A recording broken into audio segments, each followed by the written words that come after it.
Welcome back, everyone. It's Mike with highintensityhealth.com. Today, we're with Dr. Taz Bhatia, the author of the best-selling book, The 21-Day Belly Fat Fix. She is a board-certified physician, founder of the Atlantic Center for Holistic and Integrative Medicine. She's been featured on The Dr. Oz Show, The Today Show, Live Well with Kelly and Michael, CNN, and much more. So you can learn more about her and all the show notes in her book at highintensityhealth.com/drtaz, which is T-A-Z. So Dr. Taz, thanks so much for being here. Thank you for having me. I'm excited.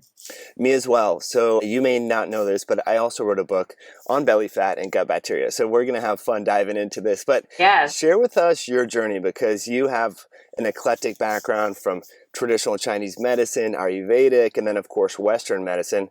What sort of personal stories can you share with our audience that, got you into this whole integrative field?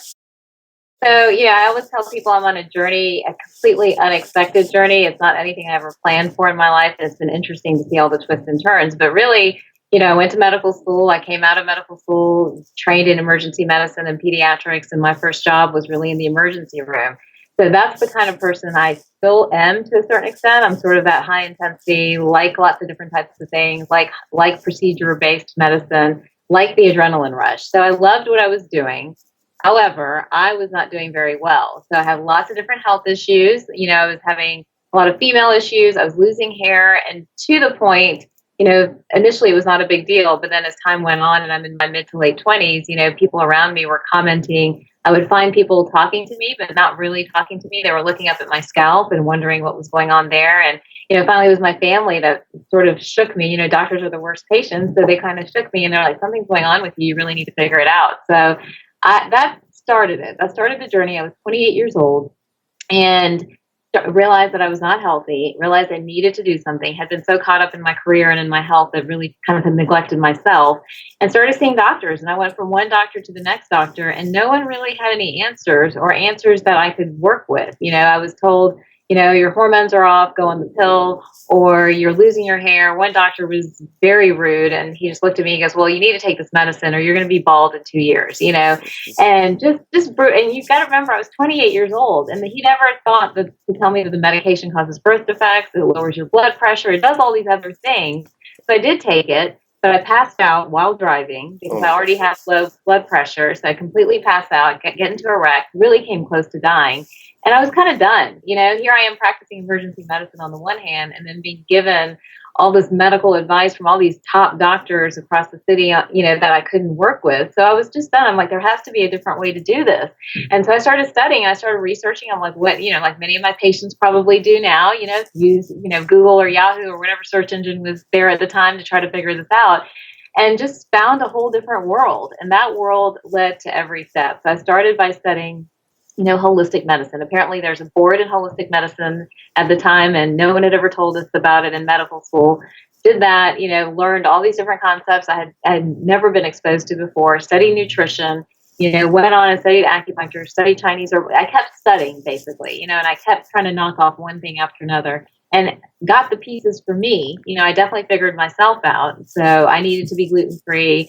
I had a thyroid issue that was undiagnosed conventionally. Those two issues were impacting everything else. I had severe nutritional deficiencies that were partly genetically based and partly environmentally based. So I dealt with all of that, fixed myself in a couple of years. But once you open yourself up to this world, it's fascinating. And it's fascinating how little we still know about how the body is all intertwined and works together.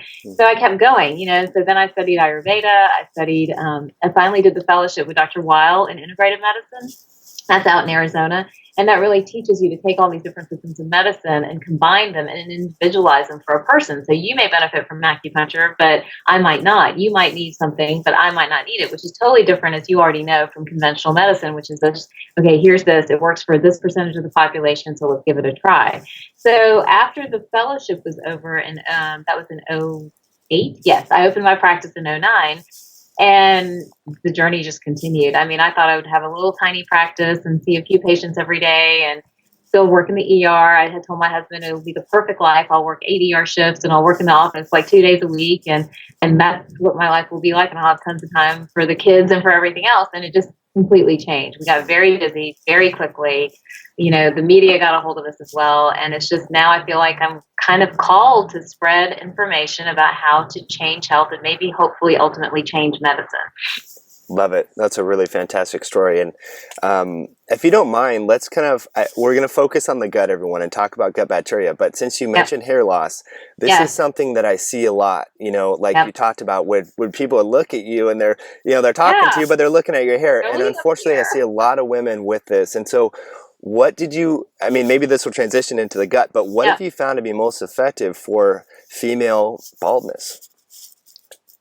Well, I think what we don't get told for women that suffer from hair loss, what we don't get told that hair loss has 4 factors, or 5 actually. There is a genetic factor, but there's a huge hormonal component. There's a huge nutritional component. There's a stress component, meaning if you don't have good blood flow to the scalp, then we know women lose hair and it'll trigger that female pattern baldness a little bit quicker. And then there's that kind of pseudogenetic environmental component where, again, if you're eating the wrong food, getting exposed to a lot of toxins, it wears down gut function. That wearing down of gut function affects how you absorb everything else. So hair loss is not just you're losing hair, it's hormonal, end of story, or you're losing hair, you're nutrient deficient, end of story. It's really a combination of all of it. So for women, we have to tackle every single aspect of hair loss. And so a lot of women get very frustrated because, someone diagnoses the nutritional part, but nothing happens.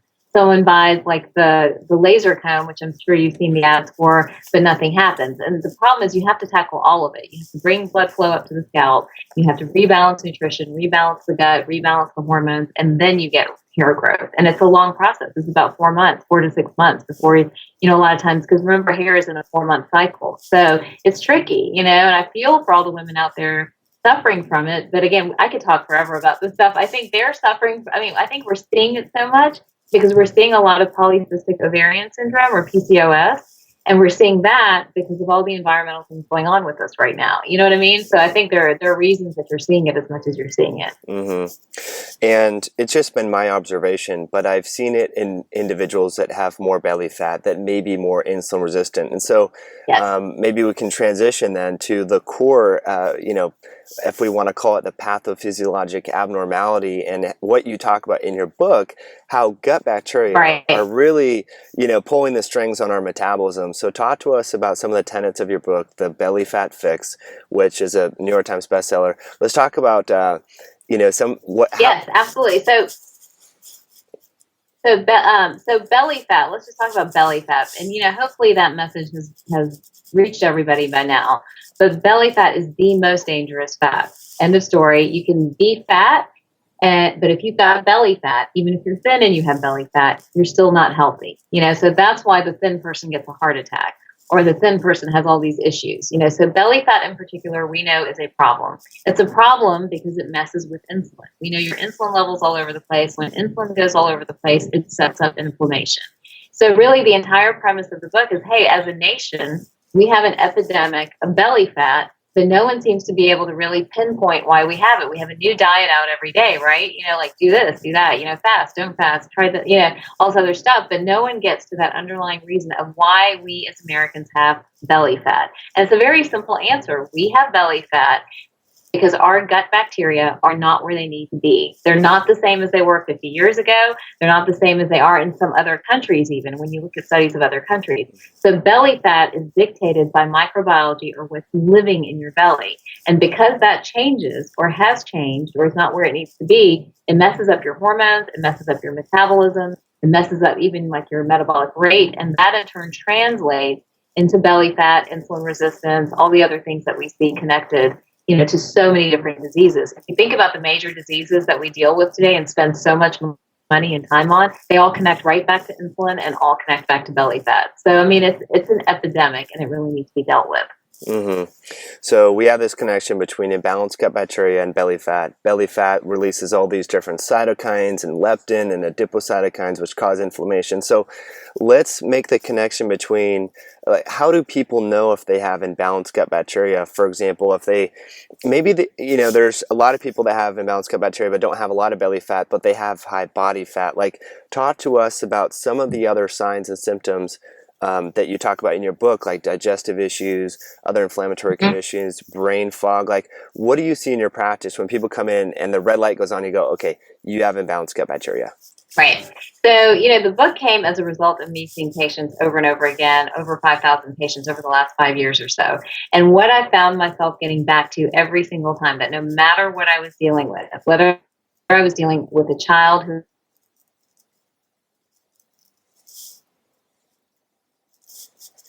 immune disease, no matter what I was dealing with, I always ended up coming back to the gut. And there's a very simple reason why. The gut is often the root of every other disease. So when you don't deal with the gut, you set yourself up for having lots of issues. Now, the problem is it's a hard sell for a lot of those patients when you try to have that conversation with them, because many people have not made that connection, that they think unless I have gut issues, then I have to deal with my gut microbiology. That's not how it works. What we know is that the list of things that are connected to gut bacteria is huge. It's immense. And it does start with simple things like how often you go to the bathroom. So IBS, or irritable bowel syndrome, colitis, the more severe versions like inflammatory bowel disease. Those are, to me, extreme versions of not having the right gut bacteria. But there's so many other more subtle signs. Rashes, so eczema, acne, dermatitis, those type of things connected to gut bacteria. Allergies, asthma, all your atopic diseases also connected to gut bacteria. And then the mood and the brain, the gut-brain connection, so many of us have been talking about for a while, but there's a huge gut-brain connection. If the gut is not working well, it will set you up for everything from as simple to having more anxiety and more depression to the more severe mental health type things like OCD, bipolar, ADD, ADHD, and even autism. It's all connected back to gut microbiology. And that's where research is. And that's what we see in practice. I call 2014 the year of the gut, because I think we had 5 to 8 studies every month coming out on gut microbiology. I mean, over and over again, people connecting it. Oh yeah, this bacteria is connected to this illness. This one's connected to this one. So for patients, it's that reminder that no matter what you might be dealing with, it's often connected back to your gut microbiology. And I wouldn't just be thinking, oh, I don't have any GI symptoms. I don't know how many people have looked at me and told me that, but I don't have any abdominal pain, or I don't have any symptoms. So why are you talking to me about about my belly? And so it's trying to draw that connection, that the belly is the powerhouse for every other system in the body. It's where your hormones are made. It's where your neurotransmitters are made. It's where detoxification takes place. And if that system is not working well, then even from an integrative or holistic standpoint, all we're doing is still medicating on the outside or supplementing on the outside in our case. We're still not getting down to the very root of what's going on. Mm-hmm. I love that, and can really resonate with 2014 being the year of the gut, because there was so much that came out, from diabetes to heart disease to so many autoimmune. Yep. It's amazing. C-section versus breastfed. I mean, this all comes together. And one common theme there, Dr. Taz, is the bacterial diversity. And I love how you explain it in your book. And so talk about rich versus poor bacteria. Yes, absolutely. So, we have a whole host of organisms. We have kind of the underworld, as I call it, living in our bellies. We have all kinds of bacteria that have to work together. And when they work together, they digest our food, they metabolize our food, we absorb our nutrients, and the body does what it's supposed to do. Now, when that balance is disrupted, and it's disrupted for lots of different reasons, then one of those guys grows out of control in proportion to the other one. So, for example, if that balance is disrupted, you may have too much yeast in the gut, or you can have an overgrowth of a particular bacteria in the gut. We call that small intestinal bacterial overgrowth. And then parasites. People come to me all the time asking me about parasites. We all have some level of parasites in our belly. They're supposed to be there. They're supposed to be there in balance. But again, when that balance is disrupted, that's when one is allowed to overgrow, and it becomes a problem, and it affects gut function. So good bacteria are found in foods that really have been allowed to cultivate, to ferment, to really grow a range and host of different bacterial strains that then populate our belly. So 50 years ago, we had a totally different food system or food industrialization system, and our food had good bacteria. Every food we ate, whether it was a vegetable, whether it was bread or wheat, whether it was, our dairy even, there was a range of bacteria in those foods that we then, as we ingested and ate, were provided to our gut. But what's happened in the course of industrialization, in the course of changing, the type of wheat we use, or the way we farm, our cows or things like that, or the way we produce our vegetables, what's happened with that is that those foods no longer have the bacterial profile that they did 50 or 60 years ago. And that's why we no longer have the right mix of bacteria in the belly. So we need bacteria. People think, oh, all bacteria is bad. No, no, no, stay away. More antibiotics, more of that stuff. We need our bacteria, but we need it in balance. And when it's allowed to get out of balance, that's when we often have to deal with different diseases. So the key is, trying to enrich different strains of bacteria in the gut. You do that through eating different types of food. That's the number one thing. The other thing that's changed too is now we have access to everything. So we can eat the same lunch, dinner every season. It doesn't matter whether it's January or July. We're eating the same things over and over again. You couldn't do that a while ago. You would have to eat seasonally. You would have to eat more locally, that type of thing. So what has happened is that because we don't have variety in food, the way our food is processed has changed. That's completely changed. We also have a different lifestyle where we're depending on more convenient foods and faster foods, and we're not eating in a way that's conducive to good digestion. We don't have a good population of bacteria in the belly. Then we add on the medication component with conventional medicine. A lot of people are on acid blockers. They're on medications for H. pylori. They're on antibiotics. They're on other medications for other things, all of which get metabolized through the gut. So that also wipes out gut flora. So here we are with a belly that really doesn't have the bacteria it needs to break down the food to provide us the building blocks for our health, Mm-hmm. And to add insult to injury, you talk about in your book that these imbalanced gut bacteria can actually, you refer to it as a stew, which I love, by the way. Yes. But those imbalanced gut bacteria can actually cause us to absorb more of the calories that we're eating. So do you want to talk about that and that connection to belly fat?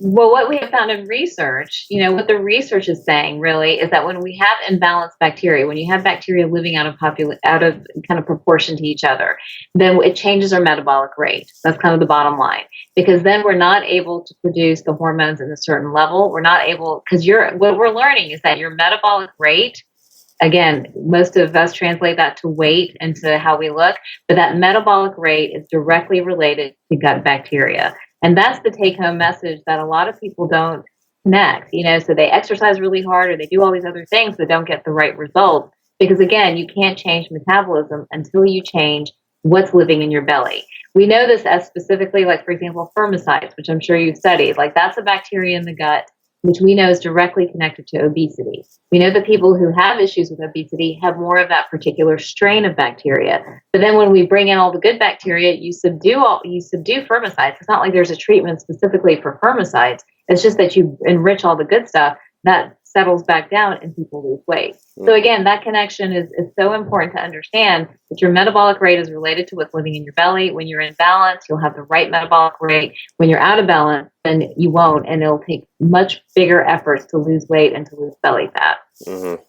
I love that. So what I hear you saying is it's really important to understand the types of bacteria that you have, and you hit on SIBO, or small intestinal bacterial overgrowth. Are you doing any testing in your practice, or are you just looking at people, their presentation, their traditional labs, and then assuming that they have bad bacteria? Like, talk to us about your diagnostic or workup.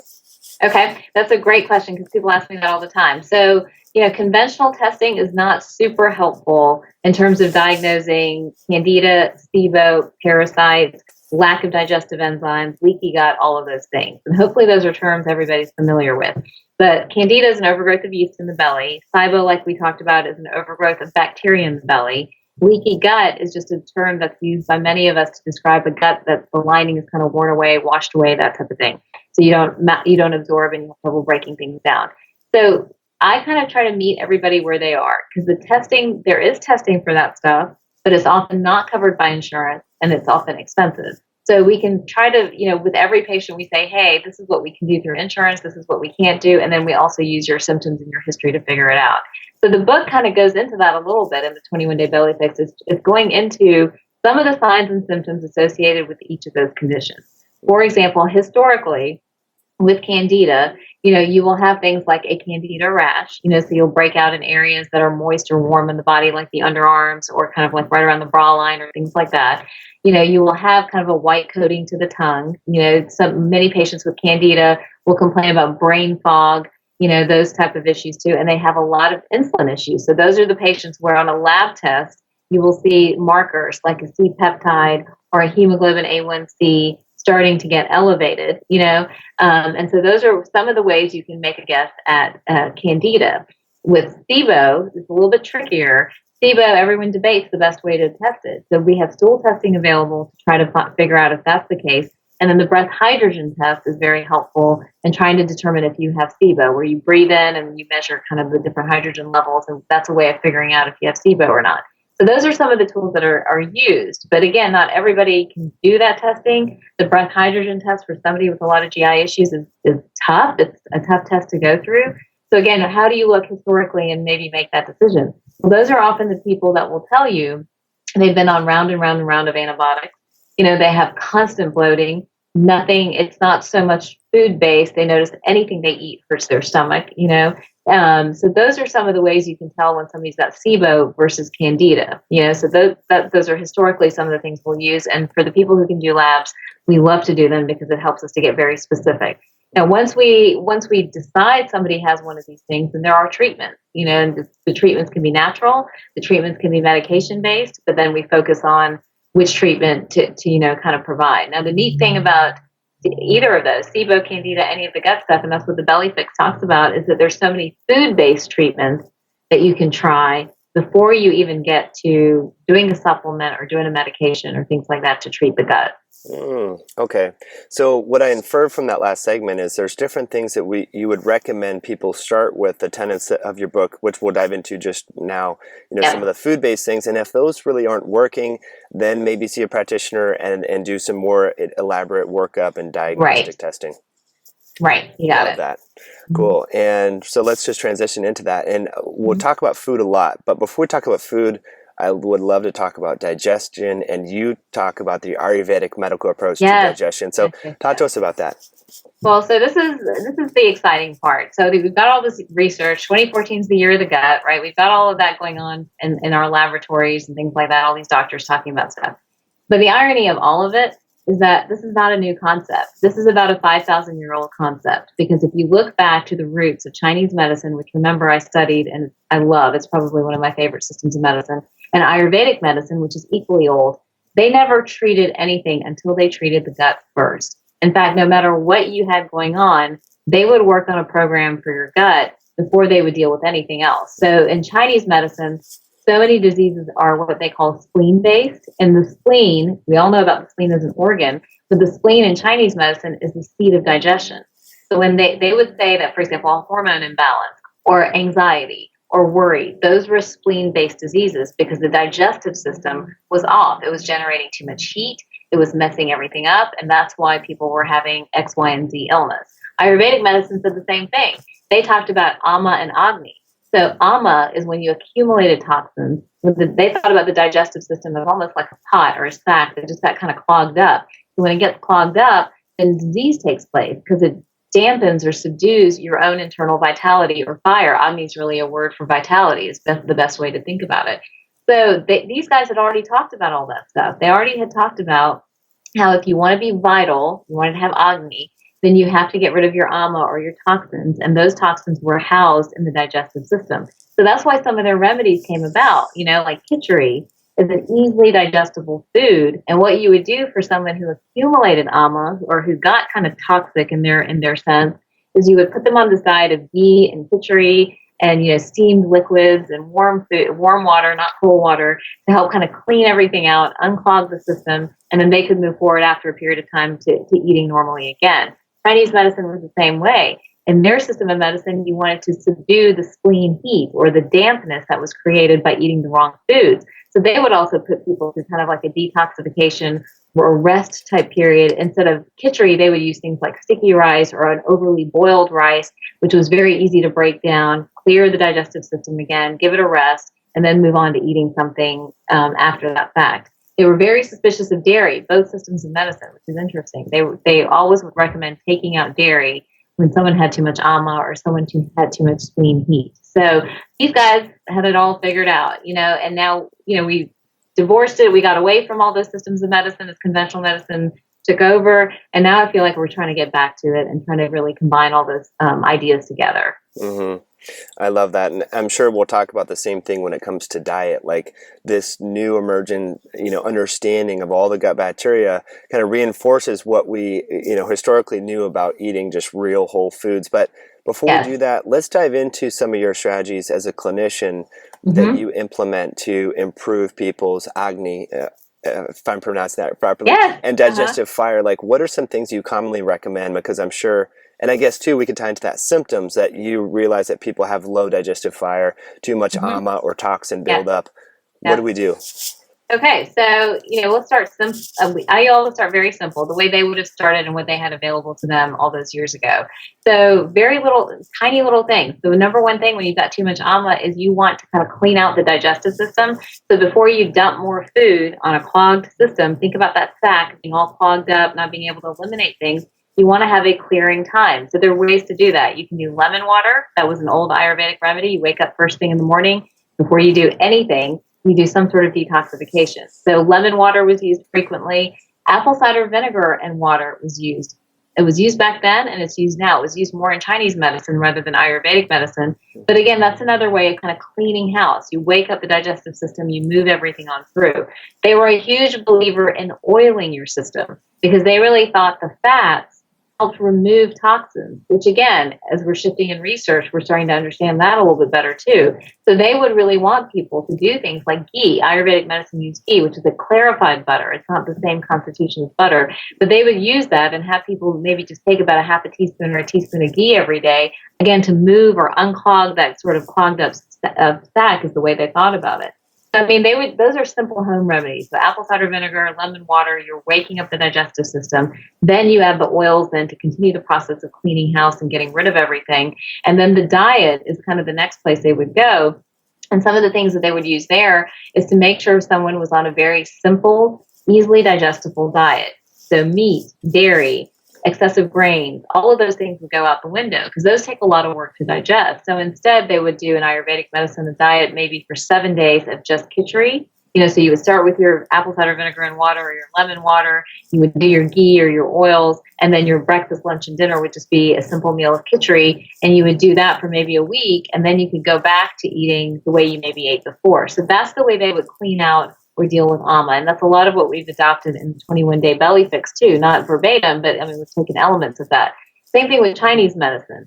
Again, they would find an easily digestible protein. In their case, they use sticky rice, which is a boiled rice. So it's a rice that's been cooked and cooked and cooked and cooked. So it almost looks like a soup. It's almost like a porridge. It's not like rice the way we know it. But again, it was easy to break down. So the belly didn't have to work very hard. And again, they would do the same thing. Let's wake up the digestion before you put any more food on it, and same thing, go through a period of detoxification. So that's what we've adopted in the 21-day belly fix, where you take the same concept. If you want to clear ama, you want to decrease digestive dampness or digestive heat, then what you have to do is you have to wake up the digestive system. Those things help to activate digestive enzymes, help you to break food down, and you have to give the belly a rest. Otherwise, you keep clogging an already clogged sac. And that in turn is a setup for inflammation the way we know it today, and also for all other kinds of different diseases coming up. Mm-hmm.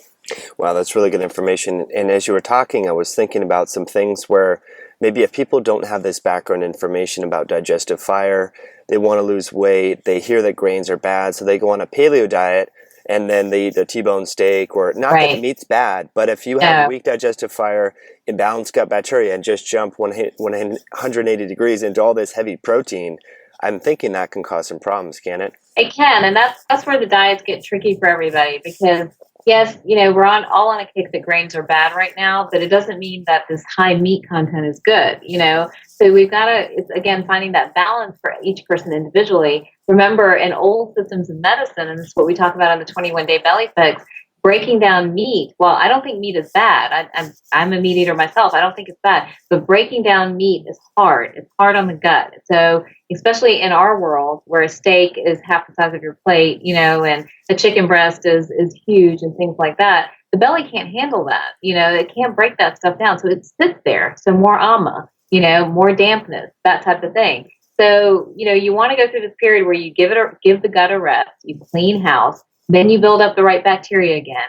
And you can reintroduce your meat and some of that other stuff. But again, the quantity should be small. It should not be what we've been doing, traditionally in American culture. Mm-hmm.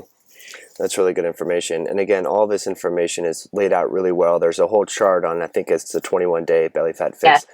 I have a screenshot of it that I'm looking at here. So let's talk about some other, things. So after this initial cleanse, then how do we start reintroducing maybe more complex foods like meat, like we've been talking about? Like what sort of steps do people take?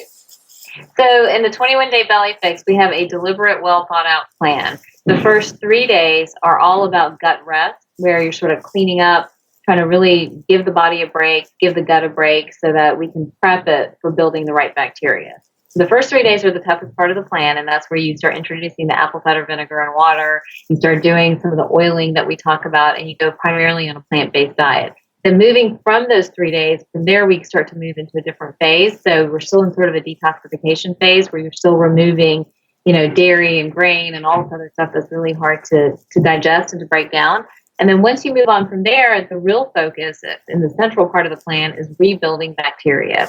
And we really try to rebuild it in different ways. So while most people think about rebuilding bacteria in terms of taking a supplement like a probiotic or eating yogurt, what we're trying to do is really take advantage of some of the foods that we know are very probiotic rich. They have tons of great bacteria in them. So kefir is something that maybe our parents were into or our grandparents were into, but is making a resurgence because it's loaded with great bacteria, those good bacteria again. So drinking kefir, adding the bone broth soups, again, this is stolen from these old systems of medicine. And I laugh now because I'm married into this very Indian family, like they're from India. And when I was having, my children, they would make me have this bone broth soup because they're like, you're weak, you need to have this. And when you go back to their historic books, their medical books, what you learn is that when soup is made from meat on the bone, when it's actually on the bone, then there's a lot of marrow, there's a lot of good bacteria that are leached from the marrow, and they enter into the soup. So it becomes a source of great bacteria. So that's another way of getting good bacteria into your belly is to eat bone broth soups. And I think in New York, they recently opened a place where you can get like bone broth to go or something like that. I was like, wow, that's interesting. So anyhow, but so we have all the stuff that's becoming more available. And then the fermented vegetables, which I think more people are becoming comfortable with, like the sauerkraut, or you can ferment your own. Those are ways of getting good bacteria through food into your belly. Simple ways are what we've already talked about. Maybe rotating your foods, like don't eat the same thing all the time. Eat foods that are locally grown. Eat foods that are seasonal because they're going to have a better bacterial profile than something that's been shipped from maybe, California and you're living in, Florida or Georgia or something like that. So the bacterial profile of every food changes.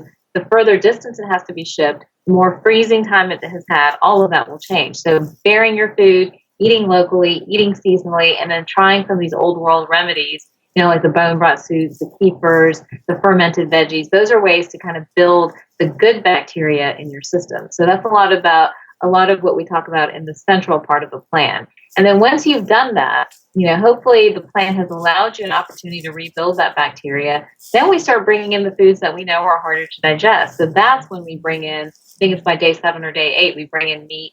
Then we bring in dairy, then we bring in the grains, we start with gluten-free grains, and then we finally bring in gluten towards the end.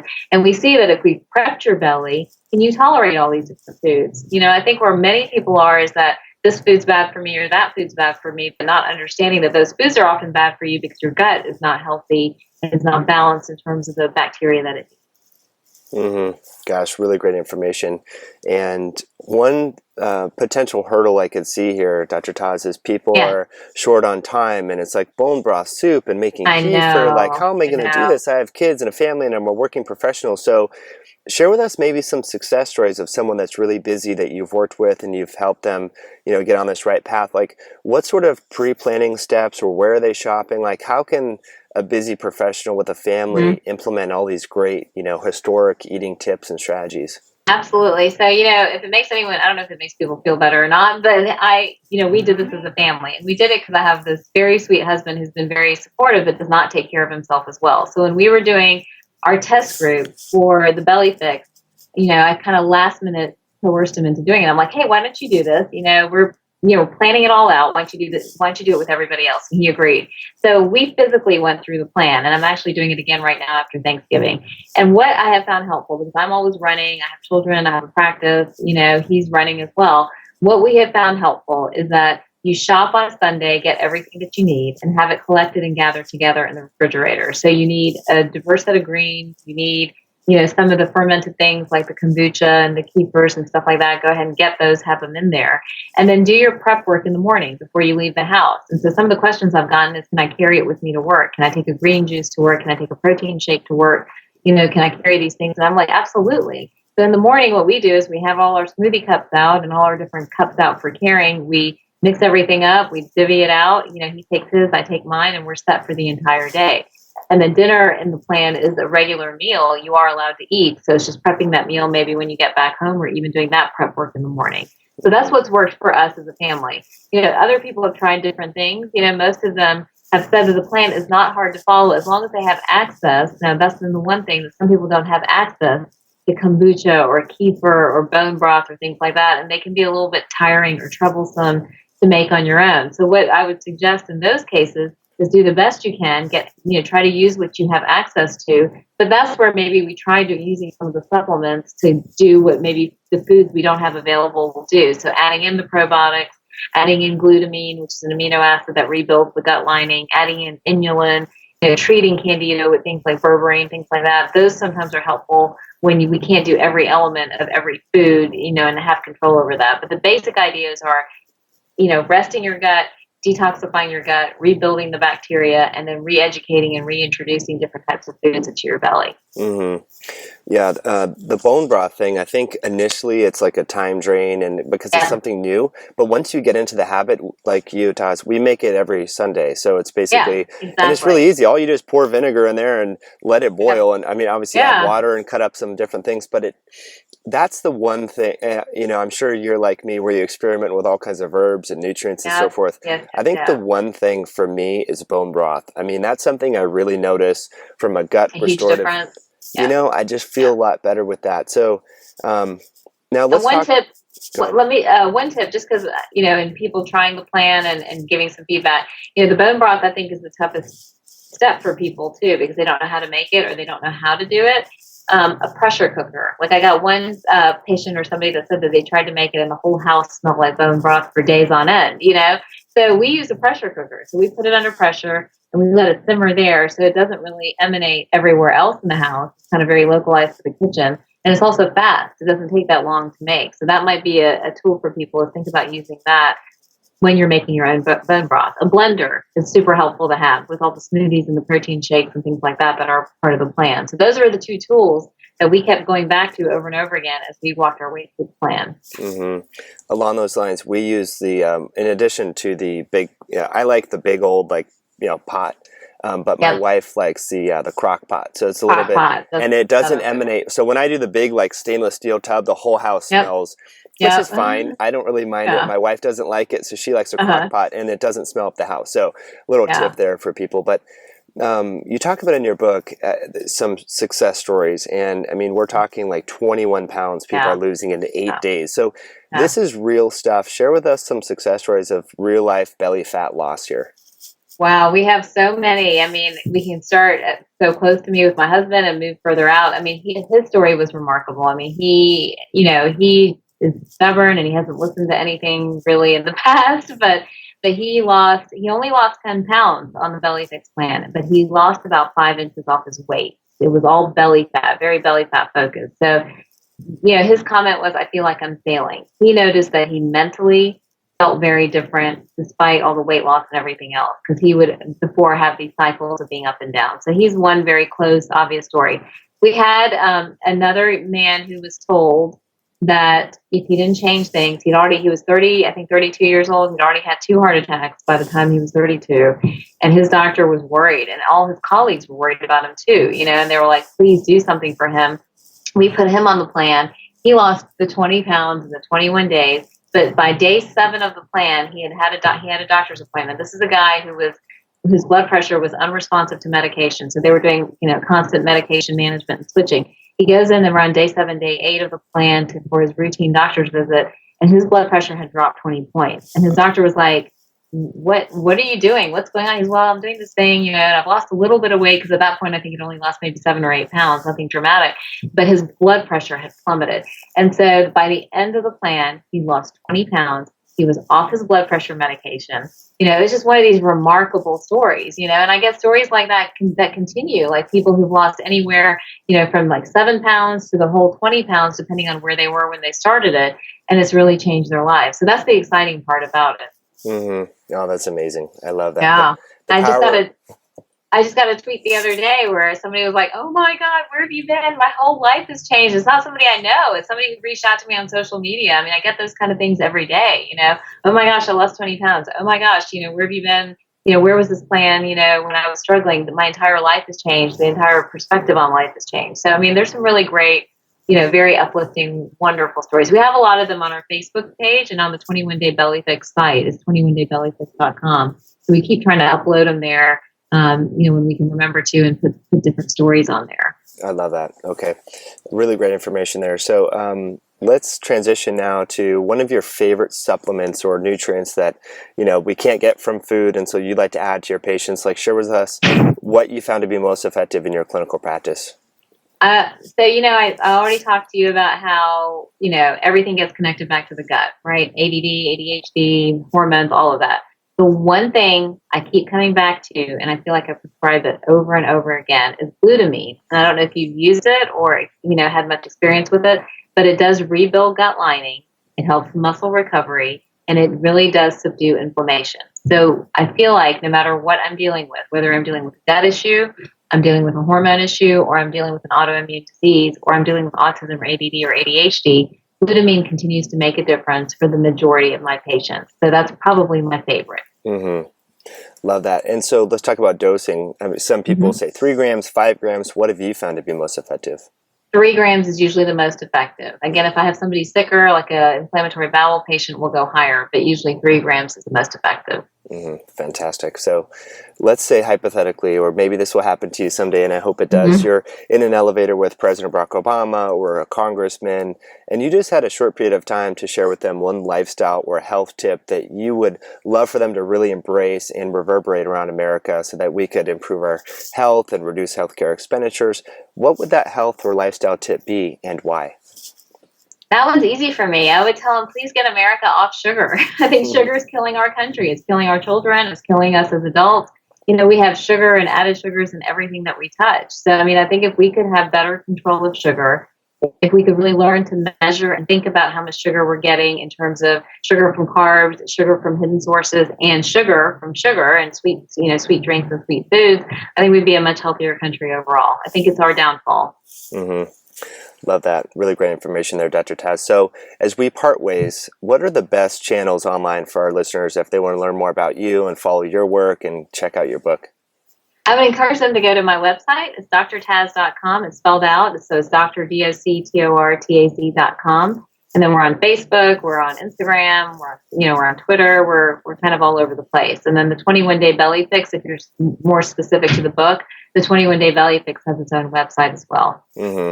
Which I just want to plug. I've been reading that last couple of days. Excellent book. Tons of research. Thank you. Great points. You bring in the old with the new, and I love it. So folks really should definitely check that out. So anyway, thanks again, Dr. Taz. This was excellent information. Really appreciate that. And for people that want all this summarized and links to your websites and everything else, it's highintensityhealth.com/DRTAZ for Dr. Taz. So hope you have a fantastic day. Thank you. You too. Take care. Thanks for having me.